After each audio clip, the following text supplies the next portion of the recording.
This is the In Focus podcast from The Hindu.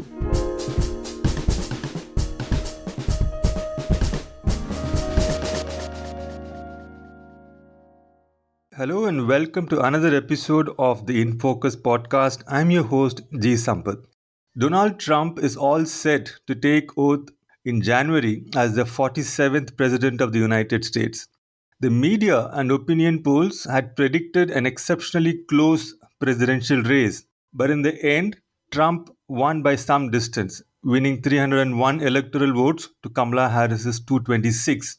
Not only did he win the Electoral College votes, he also won the popular vote 72.9 million to 68.3 million. In addition, the Republicans also won all of the so called swing states. They now control the Senate, the House of Representatives, and of course, the White House.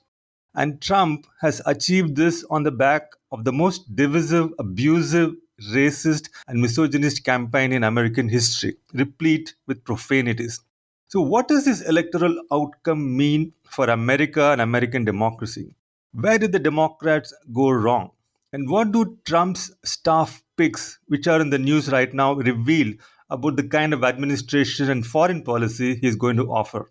We decode the electoral outcome as well as Trump's administration in the making in this episode of In Focus. And we have with us Sriram Lakshman, the Hindu's foreign correspondent who has covered the US elections for us. Sriram, welcome to In Focus. Thank you so much for your time. Thanks for having me, Sampath. Happy to be here. So, Sriram, just to start off with this question, the media and especially the opinion polls had pointed to a very close race with very narrow margins. And going into the final week, I think Kamala Harris had a 1 percentage point lead or something like that. But in the end, Trump had a very comfortable victory. So the question on everyone's mind actually is, where did the Democrats go wrong or where did they miscalculate?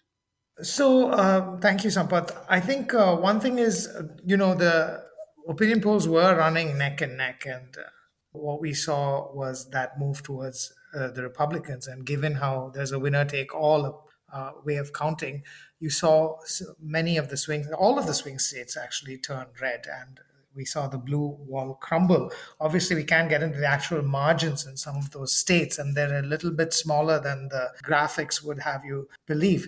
But certainly, the Democrats have gone wrong. They've not done well enough by significant margins, and they've lost both the popular vote. And since 2004, a Republican president has not won the popular vote, and they've also obviously lost the electoral college vote. So, in terms of where they went wrong or miscalculated, they say hindsight is 2020, and it might be easy to say this now, but I think what we fundamentally saw was a wave of anti-incumbency sentiment. Biden's job approval ratings, and Kamala Harris was seen as his political heir. Biden's job approval ratings since 2021 have been in the early 40s, late 30s. And Harris could not credibly separate herself enough from his record. That was one of her jobs, and she tried to do that, but she couldn't do it successfully enough. Were the Democrats optimally positioned to counter the forward march of the Republicans under Donald Trump? No. Could they have changed the outcome? It's hard to say because this is not just in the US, Sampath. We've seen this anti-incumbency sentiment across democracies, and many democracies had elections this year. We even saw some of that at work in India, the UK, for example, a massive shift away from the Conservatives after 13 years. In South Africa, voters did not hand the ANC a majority. I think this is the first since the end of apartheid. Justin Trudeau's Liberal Party, which has been in power for a long time, has been struggling. Do you think this anti-incumbency factor could have been neutralized more successfully if the Democrats had picked someone who was not from the Biden administration instead of Kamala Harris? Do you think that would have worked better? I certainly think it would have helped Sampath. And as I was saying, she could not successfully separate herself from the Biden administration, which was effectively the Biden-Harris administration. I think they could have done it better if they had a robust primary process and a battle-hardened candidate, Democratic candidate, came out of that. But even then, how would that candidate have criticized Biden's own record, his own party president's record? He or she could have done it more effectively, and I think it would have helped. But Well, that's an interesting point you mentioned that, Sriram, because I read one analysis which said that initially the Kamala Harris campaign sort of was going sort of rather well. The debate went well, but then in one particular interview she was asked by this anchor, is there anything about the Biden administration's policy that you would have done differently? And she answered saying, I cannot think of a single thing. She had a chance to differentiate herself, to put some distance. She chose not to. correct. This was the interview you're alluding to was an interview with The View, and the interviewers were Whoopi Goldberg and others. And she misspoke at that interview. And of course, the Trump campaign latched onto this. And she later tried to walk back that comment, but I think it was too late. Especially too late in an environment where the Trump campaign was, their line of they were attacking Biden when he was the candidate. Then there's this switch that happens on the Democratic side, and they are trying to peg all Biden's activities onto Kamala Harris, and she's doing their work for them by saying, "No, I wouldn't have done anything different from Biden." I think that was very damaging to her candidacy. Right. I mean, yeah. I mean, absolutely. Thank you for that, Sriram. It's quite sort of insightful how you sort of drawn out the entire, miscalculation, how it has worked out. But not having, having put this incumbency on one side, there are also other things which the Democrats did not have to really work hard to make it fly, which is, I'm referring to Trump's racism, this whole xenophobia, misogyny. He's identified with white supremacy, and the Democrats have a tradition of being far more inclusive, if not vis-a-vis the Republicans, at least definitely vis-a-vis the Trump campaign. And yet, we saw that Trump got a significant chunk of votes from traditional Democrat demographics, such as the Latino vote, the blacks, Muslims, even pro choice women. I think one third of pro choice women voted for Trump, which is like really strange. So, how do you understand this phenomenon that for all the quote unquote inclusive politics, it was not the Democrats but Trump who was able to put together what they call a rainbow coalition? Is this, do you think anti incumbency as an explanation sort of exhausts the whole, the whole phenomenon that we have seen here? I don't actually, Sampath. And I wanted to actually go back to what you'd asked earlier because it connects to the second question you've asked me. And the way this anti incumbency, I think, manifested or was expressed in voters was anger and concern about the economy, which was the main issue, and also about the lack of strong borders, the southern border between the United States and Mexico. So, border security and economy, if you look at exit polls, the data suggests that that's where the Democrats did badly and the Republicans did better. And they had focused, the Democrats, on democracy and how Trump will be an autocrat. They had also focused on abortion rights. These issues mattered, but they were outranked by the economy factor and the borders. Basically, the status quo was, to voters, according to me, manifested as problems with the economy, problems with the border, and voters wanted to smash the status quo. That's the anti-incumbency feeling, but it manifested in these two dimensions. So I hope that probably answers. I think that answers part of your next question about how Trump started building a rainbow coalition for the Republican Party because he did well. Again, I want to say that Trump has eaten away at the Democrat support bases across several demographics. Okay. And so he started building this rainbow coalition. But the majority of many of those demographics still continue to support the Democrats. Okay. But what Trump has done is he's captured a sufficient share of a sufficient number of groups to add on to his usual base of, say, white voters, of those who do not have college degrees and so forth. So that has given him a winning hand. The bulk of the rainbow, as it were, is still with the Democrats, but they could not afford to lose so many chunks of the rainbow. So specifically, if you look at, say, Hispanic voters, for example, this is the most striking case. Trump got a huge percentage. I think he got about 43% of Hispanic voters compared to 2020 when he ran against Biden, when he got 35%. And, this is even though, like, he made some of the there was a comic who opened for him at the Madison Square Garden rally, where the comedian had called Puerto Rico a floating island of garbage. You might recall this, Sampath. So. There was a warning, this is going to isolate Puerto Ricans, this is going to have repercussions in the Hispanic community. No, we saw Hispanic people, particularly men. Trump won 38% of Latino men in 2020, but in 2024, that was 48%. That's almost half of Latino men. So, to answer your question, I think there were two factors driving this, and even he did well amongst black men as well. One is the economy. He was able to connect not with working class voters. He was able to connect with Latinos. He was able to connect with black voters on the economy. And the second is cultural issues.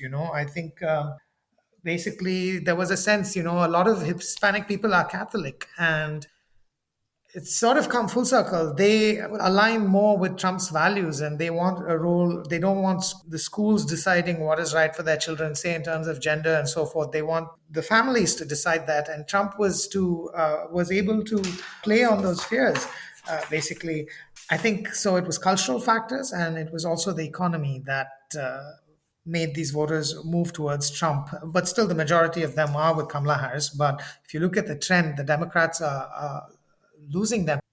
Another point I want to add is there were, as you may recall, you may know, Sampath, that several states had abortion on the ballot. Like they voted on propositions to either preserve or expand abortion rights in their states. And there are several states that voted for Donald Trump at the top of the ballot, but also voted to protect and expand abortion rights. Florida is a case where this didn't happen, because they needed a 60% majority to protect abortion rights. They got a few percentage points less, but that was still a majority, over 50%. And yet Donald Trump won Florida. So I think what's happening is voters are unbundling. If I can use a term from economics, they are unbundling their choices. They're like, okay, we trust Donald Trump at the top of the ticket, but we're also going to preserve abortion rights in our state. So that could explain some of how people who are pro-choice are also seen in the Trump camp. Right. I mean, I'm just trying to reconcile, these two aspects of, of your analysis. One, of course, I mean, we have established that border security, apart from the economy, was a very important issue for voters. But then I'm looking at Hispanic voters, going with Trump to a large extent. Like, how does that reconcile? I mean, are the Hispanic voters concerned about new immigrants, fresh immigrants coming in, having themselves settled as immigrants in the U.S.? Is that the dynamic at work, or wouldn't they be sympathetic to the immigrant cause in general? I mean, how does it exactly play out? I think it's obviously the numbers suggest that there's a significant proportion, and also anecdotally, this is what I was hearing, and this has been the reporting in the U.S. as well from Texas especially, that there are many Hispanic voters who are first, second generation Americans who are settled in the United States who do not want illegal migration. They don't necessarily believe that just because the bulk of illegal migrants into the United States are Hispanic, that they need to vote with a party that is more pro lax borders.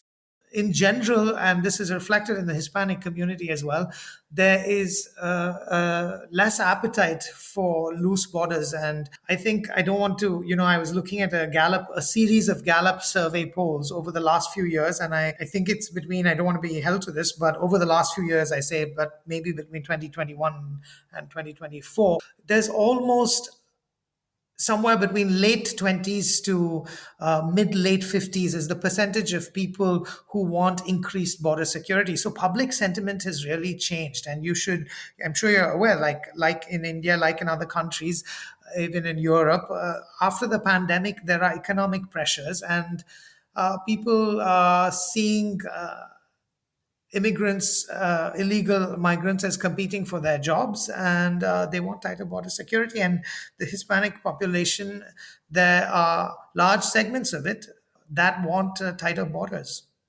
They don't see it as a contradiction. Right. I mean, of course. I mean, I'm just trying to understand. They must have seen how what happened with the whole immigration scenario when during Trump's earlier term, right? I mean, you had all those babies separated from their mothers and so on. And yet I'm so quite find it really interesting that they seem to find the border security to be such an important issue that they want Trump back again, having seen what he did in this domain earlier. That's right. But again, we can say this is less than half of all Hispanics. More than half still support Kamala Harris, but that is still a sizable chunk. That is something to keep in mind. And that's why I feel there's such a strong sentiment about the economy and about there is an anti incumbency feeling that. And it's not just about the border. Trump ran a very divisive campaign, and there was a lot of vitriol in the campaign. There was misogyny, and some of the jokes you could not even believe it, and you had to hear them again to make sure you heard them right. Despite all of this, he has been elected again. Right. I think you rightly put it. I mean, he was able to bite off enough chunks of the rainbow from the Democrats to build his own mini rainbow coalition, and that sort of helped him over the line. Now that this election is over, he's going to be the president. I was just wondering what your thoughts on the impact of Trump. I mean, a second 4-year term of Trump on the Republican Party. We know that not all Republicans are Trumpists, so to speak. Not that his extremism and his autocratic bent is not universally liked, and it is, of course, definitely going to impact the culture within the Republican Party as well. So, what are your thoughts on the impact and the future of the Republican Party? Is it going to change substantially under Trump's leadership even more than it already has? So I think there are many unknowns here, Sampath. For now, Trump has his grip on the party. The holdouts will be tested very soon when his nominees face the Republican-controlled Senate in early 2024 for confirmation, and we're going to have to see how this plays out.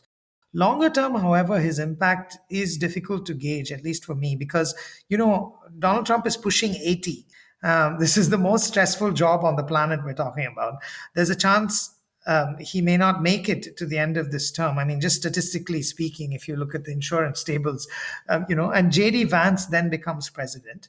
I'm just thinking aloud here. That sets up a tension between the Trump family and Vance, as well as others who will see it as an opportunity to move in. Okay, and this could include some moderates who want to pull the party back in from the extreme. So, we have these unknowns. But to answer your question, it depends on how long Trump is able to stay in control of the party. That will determine whether the party will absorb his color or not. And then will he stay in power long enough for his heirs? I think maybe Eric Trump. Eric Trump is his third child and is married to Lara Trump, who is actually the chair of the Republican National Committee. Will Trump stay on in power long enough for this to become a dynasty of sorts? And the party will also have to establish what the relationship between its policies is when it's in office and when it's campaigning. There's a difference what you do in office and what you say on the campaign. So we're going to have to see how that pans out. Right now, there's a strong indication that Trump is staffing his team in a way that will allow him to act out his more extreme positions and exercise his autocratic tendencies. But we're going to have to see how the balance falls between going along with his whims and attempts at overreach and putting institutions and duty before an allegiance to Donald Trump and a desire to please him. We'll find out very soon. Yeah, I mean, I think one way of assessing or looking or approaching this question of Trump's impact would be to look at his staff picks. What kind of people is brought in, what kind of a White House you're going to have. How sustainable is this team of men and women are going to be. And I was going to just wondering your thoughts on this. And before I get you, Sriram, I just want to point out one thing which has caught my attention, which is that most of his selections seem to be either Christian Zionist sympathizers or have the approval of IPAC, according to a table which is formed, which is doing the rounds. When before Mark Rubio, Secretary, he is of course well known to be pro-Israel. There is Elise Stefanik as a UN ambassador, who is a Zionist. And then you have the Arkansas governor, Mike Huckabee, who was voted as one of the 10 most influential Christian Zionists. So similarly for Pete Hegseth, the next Secretary of Defense, And then John Radcliffe is a known for his hawkish views on a war with Iran. So these are the kinds of IPAC approved selections that you've seen. I mean, I'm just trying to wondering how you would read this aspect, and then of course I would like to hear your general thoughts on other aspects of his appointment. Musk and Vivek Ramasamy, this whole new efficiency department named after Dogecoin. So I'm just curious to know what you make of all this. Right. In terms of the pro Israel appointments, I'm not in the least bit surprised. And if I were an Arab American who had voted for Trump because I was angry with the Biden Harris positions on the Israel Gaza war, I would hope I'm not surprised because this has been in the works for a long time, and you might recall that during Trump 1.0 also he had a very pro-Israel policy, and he moved the U.S. embassy from Tel Aviv to Jerusalem. He appointed a staunchly pro-Israeli U.S. ambassador David Friedman, who had financial interests with illegal Jewish settlements in Palestinian territory, and Donald Trump had encouraged the expansion of settlements. So this is just a continuation of that process. I think even some weeks ago, there was a phone call between Israeli Prime Minister Benjamin Netanyahu and Donald Trump, where Donald Trump had said basically to Israel that do what you need to do to defend yourself. And this is in the context of over 40,000 deaths in Gaza, the vast majority of them non combatants, innocent children, women, and men. So I'm not surprised with these picks. Right. I mean, I was a bit surprised. I mean, I was not surprised with regard to the picks which have a bearing on foreign policy. But even if you go away from intelligence and foreign policy and CIA kind of appointments, even for the appointment of Robert Kennedy, for instance, even those kinds of appointments, Homeland Security, seem to be like all IPAC, all people who have got hefty donations from IPAC or its affiliates. So I was just wondering, it seems to be across the board, not just foreign policy. Right. And you even have somebody like Stephen Miller, the deputy chief of staff, who is actually Jewish. And his uncle even wrote an article that, if some of the policies that Stephen Miller is the architect of, like the extreme immigration policies, his own family would not have been admitted into the United States in the last century. So it's, as you say, it's across the board. And I don't know what to say except I'm not surprised at all that this happened. It is for me the logical continuation of Trump 1.0, except on steroids this time, because Trump is better prepared this time than he was in 2016. Right, and this entire Department of Government Efficiency, if you look at Elon Musk's career in the corporate side, I mean, he has a history of firing what he calls excess flab, and the first thing he did after taking over Twitter, was to fire a huge number of employees. And it looks like he's going to do this. He's got a mandate to do this to the U.S. Federal government in various departments. We don't know what is expected, and then there is Vivek Ramaswamy to help him. So, what do you think of this? Does this not surprise you at all, or do you think this was sort of more than what one would have expected in terms of him wanting to reward Musk for his support and so on? I think I was a little bit. I'm not surprised that they're doing this because they've said all along that they're going to do this, right? Now that we've adjusted to those of us who, whichever side of the aisle you sit on, if you're not, and it's whether Democrats and Republicans, there are people who are surprised by the strength of the mandate that Trump has been given. So he is carrying out what he had said on the campaign. And I think I was surprised as we were approaching November 5th with the role Elon Musk was playing and how committed, I'm a user of Twitter, now X, and my own user experience has changed tremendously. I get mostly conservative, middle far right posts, and so I've been surprised at Elon Musk's the way he's converted Twitter and X into, basically an accessory to Trump's campaign, and he actually didn't pay people to vote, but he paid people who could get someone to sign a petition from a battleground state supporting the First and Second Amendment, and then he had a $1 million he had a $1 million giveaway. He did that repeatedly. So I was surprised by his involvement. I'm not surprised that he has been, now that Trump has won, he and Vivek Ramaswamy have been appointed to cut the flab, as it were, in government departments. And it's going to be hugely disruptive because there are, I'm thinking of the pandemic, and God forbid, what if there is a second pandemic? There are so many bureaucrats and processes in place that are there to prevent such things from happening. And for sure, there is some government efficiency, but I don't think what they are planning and at the scale at which they're planning it is the right way to go about it, or is going and will probably create many more problems than solutions, medium to long term. Right, absolutely. I've studied closely how Musk went about things once he took over Twitter. The kind of firings and cutting the flaps, quote unquote, he did. Once, purely because of lack of manpower, Twitter servers went down. I don't know, you may remember that happening, and he sort of got rid of content moderators left, right, and center. And we saw how that impacted the kind of content which was coming out, the extremist kind of posts which were sort of doing the rounds. We had like five different Donald Trumps tweeting at the same time with blue ticks, all of them. Anyway, so all those things happen. We don't know if an equivalent of that is going to erupt once again. This time from the heart of the government. Now coming to the Democrats, unless you want to add anything more on the staff picks, I don't know.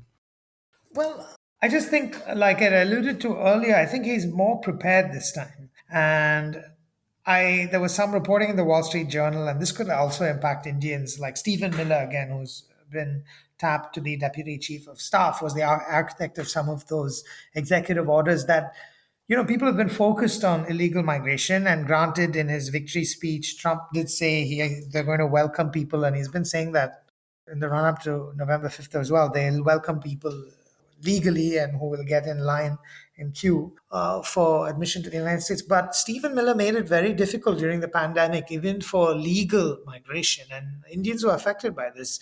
There was an H-1B freeze, if I remember correctly. They clamped down on, if what's the point in giving one spouse a visa and not the other spouse a visa and separating families in that way? It's not practical.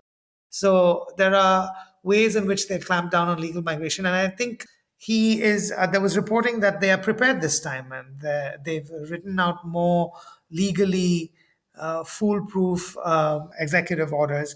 And I think it's going to be interesting to see what happens in the Senate. He's appointed Matt Gaetz, for example, as he said he's nominated him to be Attorney General. And this is a very problematic individual, controversial, and several Republican senators have already expressed their shock over this nomination. And it's going to be very interesting to see how Donald Trump and the Senate exert So their you think power. there might be a chance that this nomination may not get through?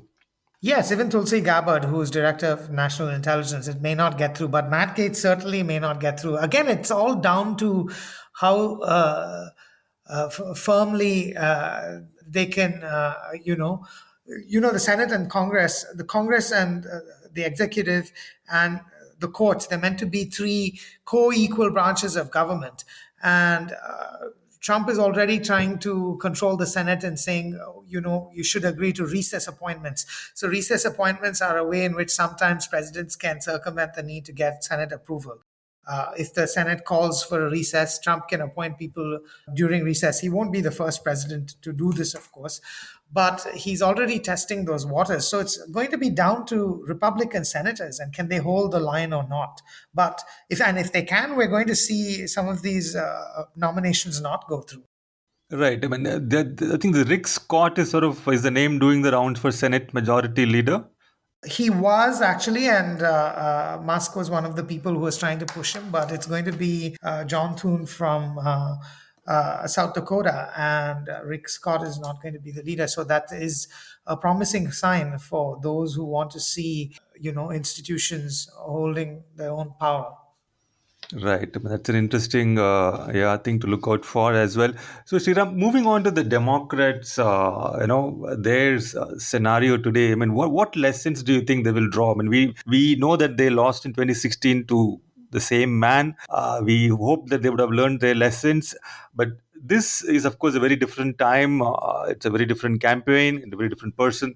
So, what lessons do you think they will draw from this defeat? You mentioned economy, you mentioned anti-incumbency, you mentioned the failure of on the part of the Harris campaign to dissociate, to put some distance between their candidature and the Biden administration's policy, to redefine their own distinct identity, which is separate from the Biden administration. So, apart from this, like what macro lessons do you think they will give more of a play to the more progressive elements in the party? The Bernie Sanders mold kind of individuals. Like what are your thoughts? Okay, I want to just clarify. I'm not sure if I said North or South Dakota. John Thune is South Dakota. To answer your question, the short answer is I don't know, and the reason part of the reason I don't know, Sampath, is because I don't think they know. It's Okay. just been a week, and there's Democrats are going to be soul searching now for months, maybe up to a year, to decide what exactly went wrong. I mean, I don't know if we can be sure of that either. Do they really do soul searching? Did they do soul searching last time? Because they would have gotten different kinds of answers. I mean, I think they don't do soul searching. Maybe they do. I don't know. I think they made a big mistake by not selecting having a primary process. And Joe Biden in 2020 had said he was going to be a one-term president early on, but he changed his mind and he decided to hang on, and he hung on too late. And I was actually going to say, I don't know exactly what lessons they're going to draw, but I think one of the lessons they need to draw is pick a candidate who is viable for 8 years, not 4 years. Two, pick a candidate who has come through a robust primary process and is battle hardened. So that should be the biggest lesson. And three, they need to learn. I think if I were a Democrat, and in this context, obviously, I don't have, I'm not wearing a hat for either side. But if I were a Democrat, I would, they need to be more brash and less apologetic. You see the contrast in styles between the Trump campaign. I'm not saying there's any need to veer into, vile attacks on the opposition, misogyny, any such thing, but less apologetic, more brash and bold, and be less skittish and shy about communicating across different platforms. For example, this Joe Rogan podcast, you must have heard of it. Trump went on this podcast and he had invited Kamala Harris. She didn't go. Trump got 40 million views. And I've been speaking to Democrats who have said, yes, that we are very good at like door to door canvassing, getting the vote out and so forth. And there was a problem there. They're getting the vote out. But 40 million views from one podcast interview. Why would you not do it? And Joe Rogan is somebody who backed Bernie Sanders earlier. There's no reason to be scared to go onto his podcast. So I think they really need to learn how to talk to a whole range of different people. And even in terms of the working class, for example, they had a program and they had done things to help the working class, but that message was just not going through. Donald Trump could communicate that message to the working class in a very visceral way and in a very direct way, and that helped him a lot. They need to work on their communication, and they need to obviously have a robust process to select candidates. But as for the whole list of lessons they will learn, I don't know, because as I say, I don't think they know yet. Right. I mean, one of the lessons being drawn. I mean, you spoke about them not being shy about bold communications, but rather here we've seen them being bold in the opposite direction, in the reverse direction. I mean, Kamala Harris, she was for a Democratic candidate, especially the kind of constituency they've had traditionally. She dallied with this entire immigration positions. She dallied with gun control. Speaking about being a gun owner, so she was moving towards the center, like being bold in the centrist direction rather than being bold for whatever progressive liberal values that you traditionally been associated with. So I'm just wondering, is the election result in that sense for the Democrats an indictment, of what many consider to be a liberal obsession with culture wars and identity politics, which is also dismissed by the Joe Rogans of the world as wokeism, at the expense of class concerns. And instead of class politics, you're sort of more comfortable talking about identity politics, LGBTQ and those kinds of things. Is this would one of the lessons, let me put it this way, be that get back to some kind of Sanders-ish kind of class concerns? Is that a valid kind of a lesson So they I should think look the at? issues are mixed here, Sampath, because the it's interesting. I did notice the gun control, and I actually thought she was very bold on gun control, and she was doing that because she wanted to attract centrists. She wanted to attract old school Republicans who were worried that she may go too far, who didn't like Donald Trump, but say who, generally Republicans tend to be more pro gun ownership. So, but in terms of the border, it's the working class. Many working class individuals are, in general, the majority of Americans are actually in favor of stronger borders. So it's not contradictory I to. mean, are the majority of Democrats in favor of stronger borders? That should be the key question here, right? Well, in this case, she's also been trying to. We're seeing the breaking down of traditional Democratic and Republican constituencies, right? I don't have that exact number for you. More Democrats in favor of stronger borders. But Kamala Harris was trying to reach out to people who are not just Democrats. And we're going to see how the party lines are going to evolve. We have to see how the party lines are going to evolve over the next 4 years. Yeah, right. I mean, I see your point, but this is one of the things which keeps coming up again and again. I mean, it is in this same mold that she got someone like Liz Cheney to come and campaign for her, like reaching out. Right. Yeah, that is actually quite telling that she was more comfortable,